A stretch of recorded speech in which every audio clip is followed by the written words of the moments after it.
Hey, welcome back to my YouTube channel. For this video, I'm going to be talking to you about pregnancy week 25 through 26. If you like this video, don't forget to hit the thumbs up. Maybe do it now. Subscribe button, do it now. I would like that. And just if you haven't heard, I am having a girl. I did mention it in some of my previous videos, but if you're new to my channel, welcome, and that's what I'm having. So, just to get into it, I do want to mention, I'm going to start off with week 25. Things are going to be a little all over. I have my phone that I have all my notes on, so I hope you don't mind me looking back and forth just a little bit. So my itchiness that I had all over my body is pretty severe still. Not sure what the heck is going on. I mean, like palms, bottoms of my hands and feet, just all over my body insanely. It's just been really irritating and a nuisance. I've been very, very itchy. My C-section scar has been causing me some pain. I'm not sure if it's around ligament pain in my belly growing. It actually feels like it's more like my uterus and not the outside of my C-section scar. So it's the actual internal one, and I could feel the internal one. I could actually feel the scar tissue that I have there. It's kind of like a little like bump, you know. So that I've been dealing with a little bit of pain. I'm pretty sure because my uterus is growing. So the first day of my 25th week, I've actually needed another nap. So in my last video, week 24, I mentioned the last day of my 24th week I needed a nap. So it's kind of like 2 days in a row that I needed a nap because I've been extremely just tired. Fatigue hit me hard. I've been having period-like pains, so in my back, like, and it got really bad in my 25th week. I needed a hot pad. I wanted to take a lot of hot showers. Like, I just was not comfortable laying down, and it started like happening all day instead of just at night, where at night it was the worst. And I was getting cramps up in my front as well. I get a lot of pressure, like so much pressure in my vagina area. So like even if I'm not feeling that period like pain, she's down there and I feel like she's about to pop out. Like I've never even felt this when I was in labor with my son. Excuse me, like just it's everywhere between my belly button all the way down to like where you need to wipe yourself kind of vagina area, like tons of pressure, and it's uncomfortable. You can't move. Like there's just a lot of pressure. It's very uncomfortable. So guys, at the start of the 25th week, my belly button started poking out, so it was no longer an innie, and it's kind of funny. I could just rub it and I could feel it when I like slide my hand up on my shirt. The reason why your belly button pokes out is because your uterus is getting so big and it's taking up all the space that you had in there, and it's actually pushing your innie out if you don't already have an outie. So that's been pretty cool. My skin has still been very clear. I've been experiencing a whole lot of acid reflux, and it's not every single day. After talking to my doctor about the acid reflux, I do take Tums and stuff, so that's handled it pretty well. On the other hand, I still have been getting hit with nausea, so he suggested that I take Tums like in my 19th week, during the time that I found out what I was having for a baby. And because he assumed that my nausea was just heartburn, and I don't blame him for why, but I would take Tums, and I could tell the difference between nausea, like I am getting sick to my stomach, it's built up in my face, like I'm about to puke right now, not kind of like acid reflux where it's about to come out right now and it's burning my chest and the back of my throat. So I take Tums obviously when I feel acid reflux, but the nausea is still there and I don't know what to do about it, so I'm gonna have to let my doctor know about that again. I've been getting a whole lot more upper back pain where I need to have my hand on the back of me like this. I'm not sure if it's because my belly's getting so big and it's like I'm starting to hunch down and losing my posture, which I try maintaining a good posture sometimes, but it's just, it helps me. Like I need to like just stretch it or go see a chiropractor or something. That in my back is just causing me a lot of pain, you know, and I do complain to my husband about it a lot, but that's what I've been dealing with. I think I have a blood clot in my leg. So the back of my calf and I've thought this for a while, especially before I got pregnant. The back of my left calf hurts, and I do have some like veins. After I gave birth or got pregnant with my son, I developed a lot of Barcosis veins. I think I pronounced that right. And I could see some really nice big ones. They're not huge. Obviously people can have it really bad. The skin's still flesh where it's not like popping out, but I could see the black and blue there. The thing is with this, my leg constantly feels slightly achy, almost like pins and needles are about to start. And if I don't have pins and needles, that's what it feels like. Sometimes like every day or every other day I'll get pins and needles down my leg. But there's like this sharp or very dull like pain in the same exact spot. It's in my calf, like right underneath my kneecap, behind my kneecap. And I'll try massaging that a lot. So I think that probably, like, I've always had circulation problems, blood circulation problems, where I'm like always cold even during the summer. This is when I was younger, you know, but it was also probably because I was super skinny. So another thing that makes me feel like it's a blood clot too is that in the same leg, like probably months before I got pregnant with my daughter right now, like a couple months before I got pregnant with her, the bottom, not the bottom, the top part of my foot, you know, right below your toenails and where your toenails start, your toes start, sorry, you have a whole bunch of veins that you can see, the surface veins, not internal deep deadly veins that are going to kill you, but the surface veins. I actually woke up one morning and felt this like weird movement, like a vein kind of moved, and then a very sharp pain, and then it became a burning pain, and then it became like more of like a bruised pain. But the thing is, I like watched it kind of like rupture. It started off red where it was hurting, you know, and then it turned like this dark blue, black and blue color, you know, like red. And pretty sure a vein busted right there because it was just like massive circle, black and blue, like. So I know that there's something going on, and I'm not sure if it's because of my previous C-section. C-sections are known to cause blood clots, which is a very scary thing because they can travel to your heart and lungs and wherever, you know.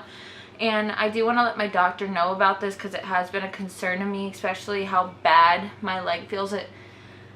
I kind of like passed it off, not thinking it was like a blood clot, but I feel pretty certain now that it is after feeling it so often. Like my leg will get restless and like start tingling and like cramping up, and like that pain is gonna come. Like I even wrote down before I even assumed that it was a blood clot. Like I always knew, like I said before, that I had some sort of blood clot, but at the moment I was just passing it by.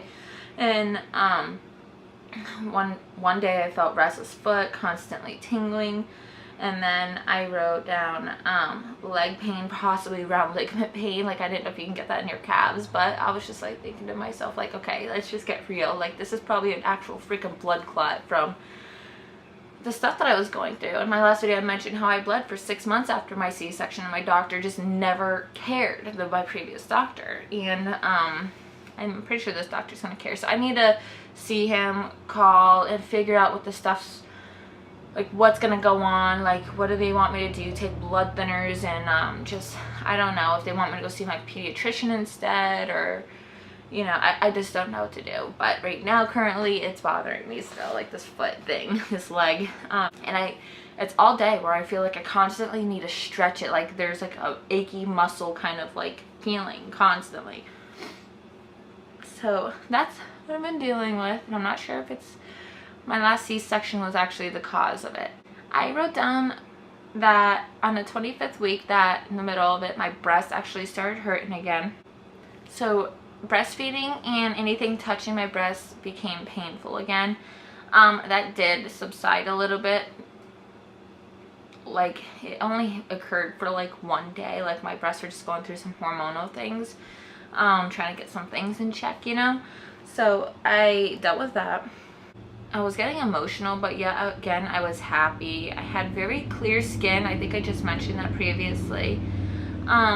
So midway through the week, I became extremely nauseous again. I believe I mentioned that in the beginning. So just my nausea would come and go.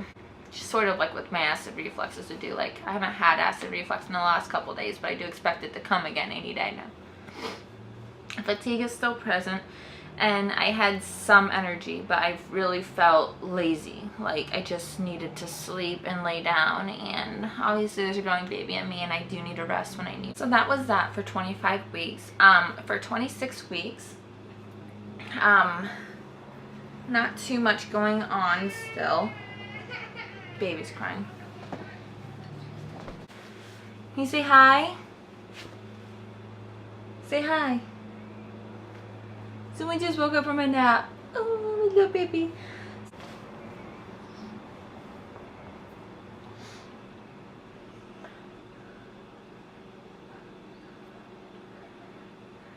So for my 26th week, there's really not much going on again.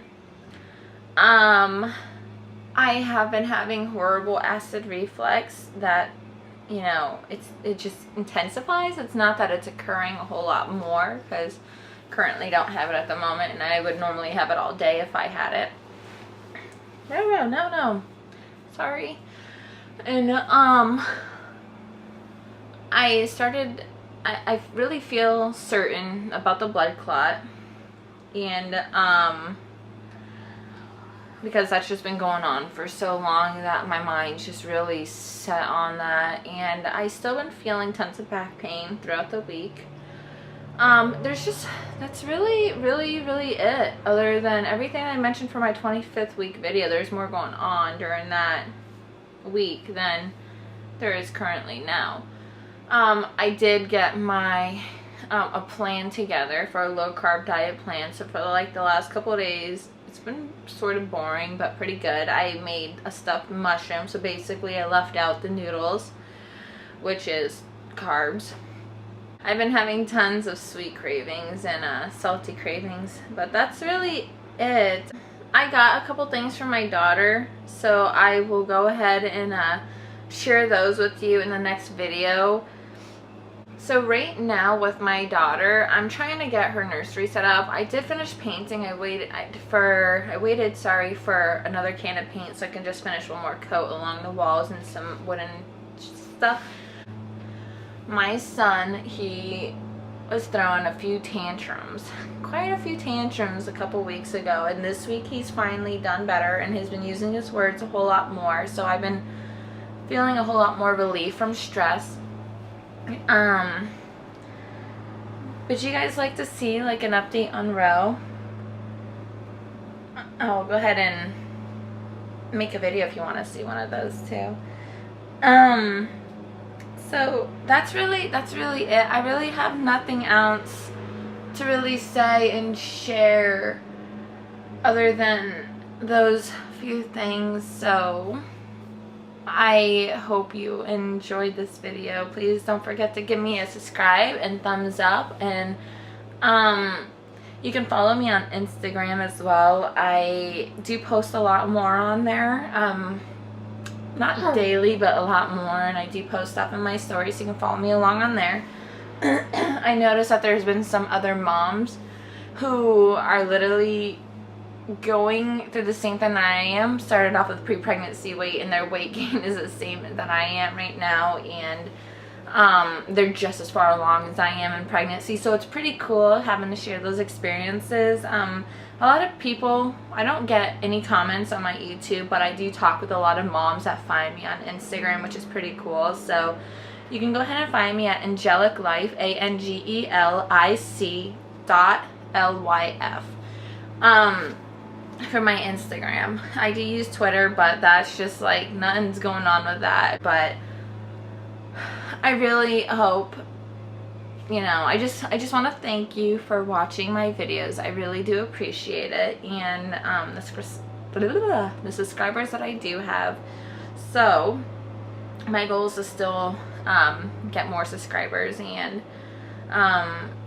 I'm not really sure how to do that in like the mom community. I used to do a YouTube channel for nails and stuff, and I had tons of commenters and tons of views. Like, I'm talking about tons. I really hope to grow more on with the mom community. I do follow a lot of YouTubers and people on Instagram. So if you follow me on Instagram, just you know, leave me a message, comment on something. My page is not private. Most likely I'll follow you back. I usually do.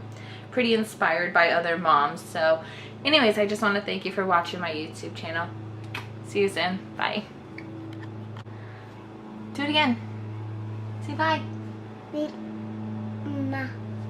Good job, honey. Good job.